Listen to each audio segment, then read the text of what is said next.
The Bible Land, Walking Where Jesus Walked, narrated by Dr. Bill Humble. Part 2, From David to the Exile.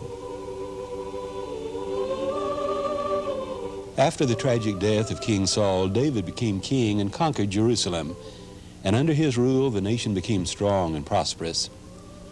But while David was still a youth, the Lord was with him and blessed him.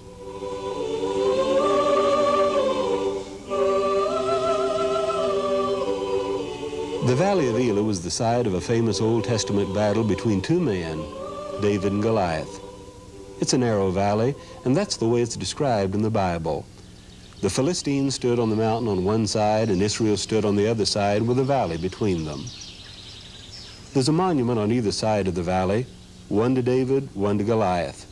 These were built by the Crusaders. 900 years ago, they were fighting for this land to take it from the Muslims. And they built these monuments to honor the earlier struggle between David and Goliath for control of this same land. As we look from one monument to the other, we see how narrow the valley is. We can visualize the two armies encamped on either side, hurling insults back and forth. And we can see David and Goliath meeting in the valley. A boy against a giant, an uneven match. But David said, "The Lord who delivered me from the lion will deliver me from the Philistine." And he did.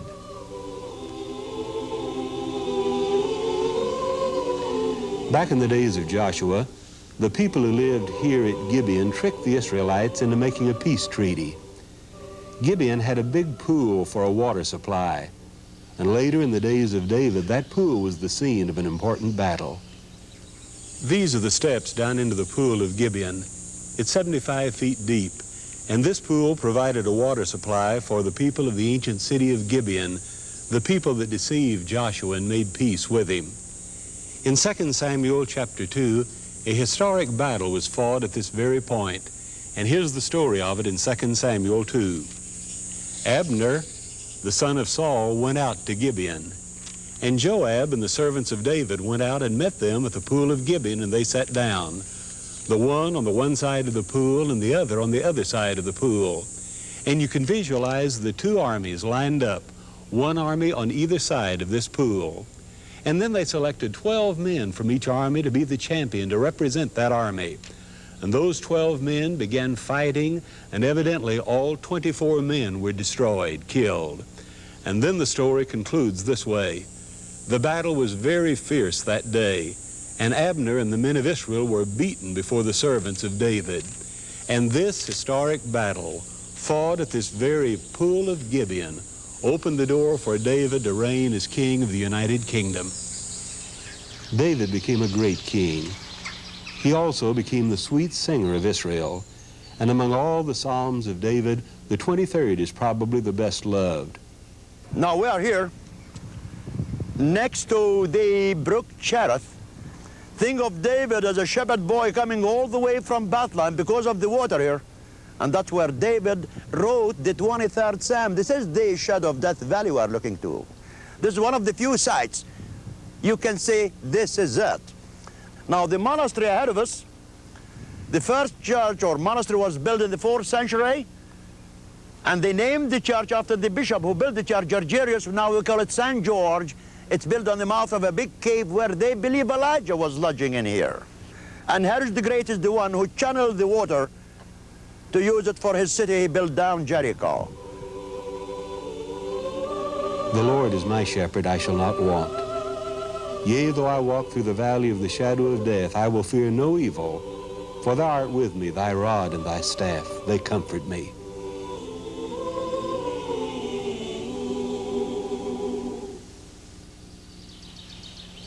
The Valley of Megiddo is one of the most important parts of the Bible land. It's a fertile valley in a strategic location. This is why Solomon rebuilt the old Canaanite city of Megiddo as a chariot city to protect his kingdom from the north. Well, Megiddo is one of the Canaanite royal cities located on a crossroad, and it was very, very important city in the early days, especially for caravans passing by. And I guess that's why the Canaanites used to tax the people heavily here for their protection. It was taken by David And David never paid attention till the days of his Solomon, according to 1 King chapter 9. Solomon built 3 cities of chariots. This was the most important one. He built one up the north under the name of Hazor, Megiddo in the middle where we are, and he built Gezer further south. This is the stables here where the 450 horses were kept, and this is what we call it a stone manger. It's very much, will explain the way the Lord was led in a manger in Bethlehem. That's where they used to put the sheaf, and here's the holy ring where they used to tie the horse.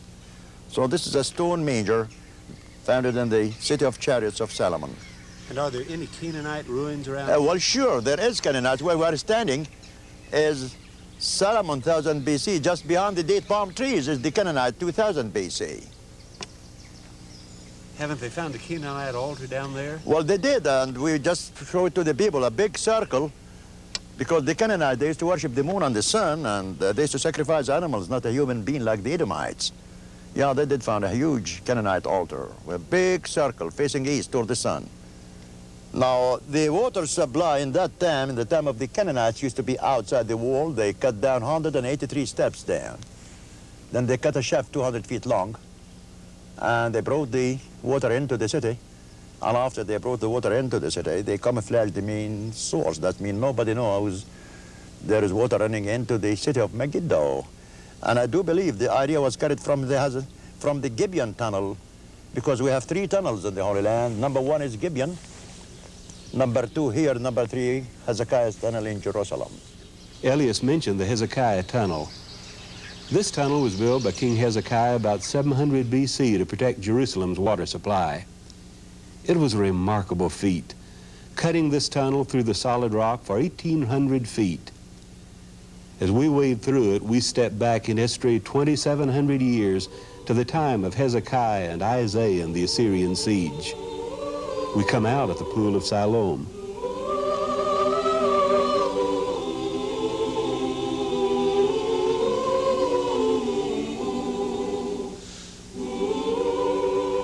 Solomon died in 930 BC, and at his death, the kingdom was divided into 2 rival nations, Israel in the north, Judah in the south.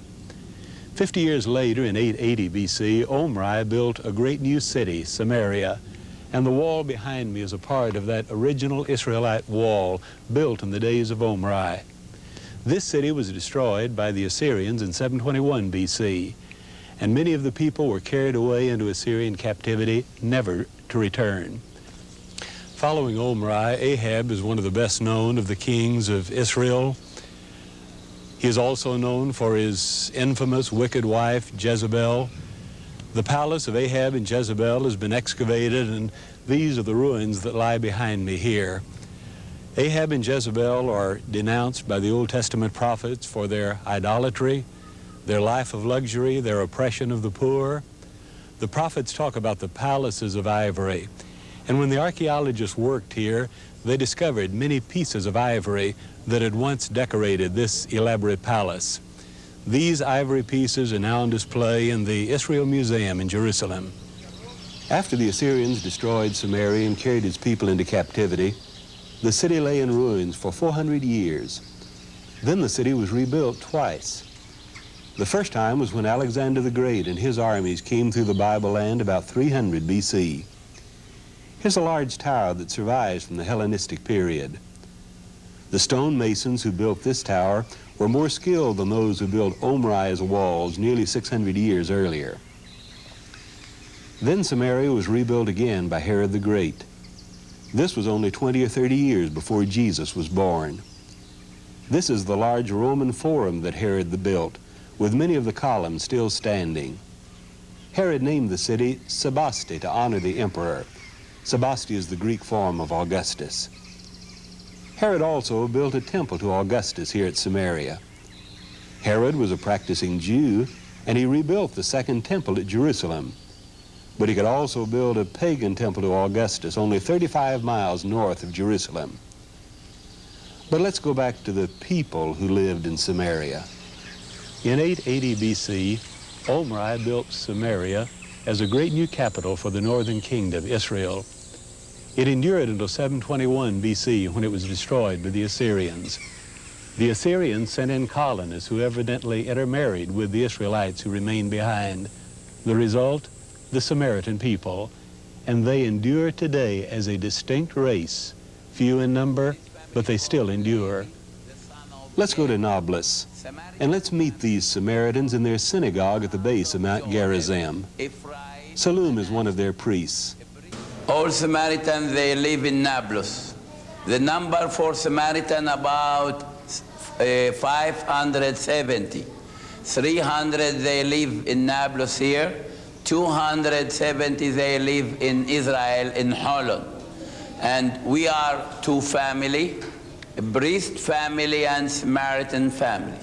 A priest family like us here, this family don't work anything, only servant in synagogue. And this family don't shave and don't cut hair. This family from Levi, the son of Jacob.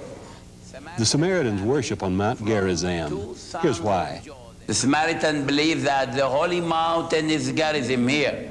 And this city between two mountains, here Gerizim and here Ibal. Here blessing mountain and here cursing mountain. These Samaritan priests go to Mount Gerizim at the Passover and offer animal sacrifices. At month of April, all Samaritans go up to the top of the mountain of Gerizim and stay at the top of the mountain 7 days to make the sacrifice. At the first day, till now, we bring sheep, 25 sheep or 27 lambs, and we make it sacrifice for God.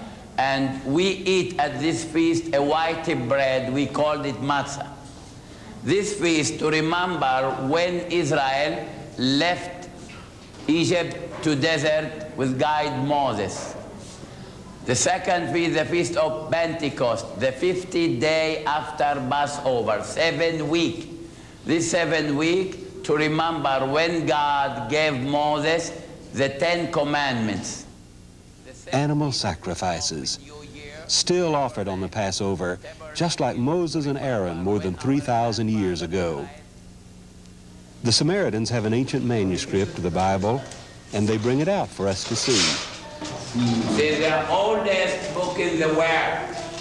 This book, it is aged now 3,647 years. 3,647 years. It had been written 13 years after the death of Moses. 13 years after the death of Moses. Before Christ, before Lord Jesus, 1,700 years. 1,700 years BC. 25 meters long, about 100 feet. This only the 5 books of Moses, Pentateuch, Genesis, Exodus, Leviticus, Numbers, Deuteronomy.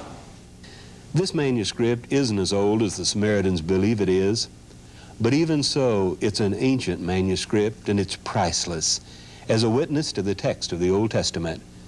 The British Museum once offered millions of dollars for this manuscript. ويشا آرون اتيادو على عام ويبر كمة يا رد ميشوت عاطت ولا وشي لمم ويابا موشي وارون الآء المود ويصاء يبريكو اتعام الرأي كابوت شي مال كالعام. Before we leave, the high priest joins Salum, and they pronounce a blessing on us.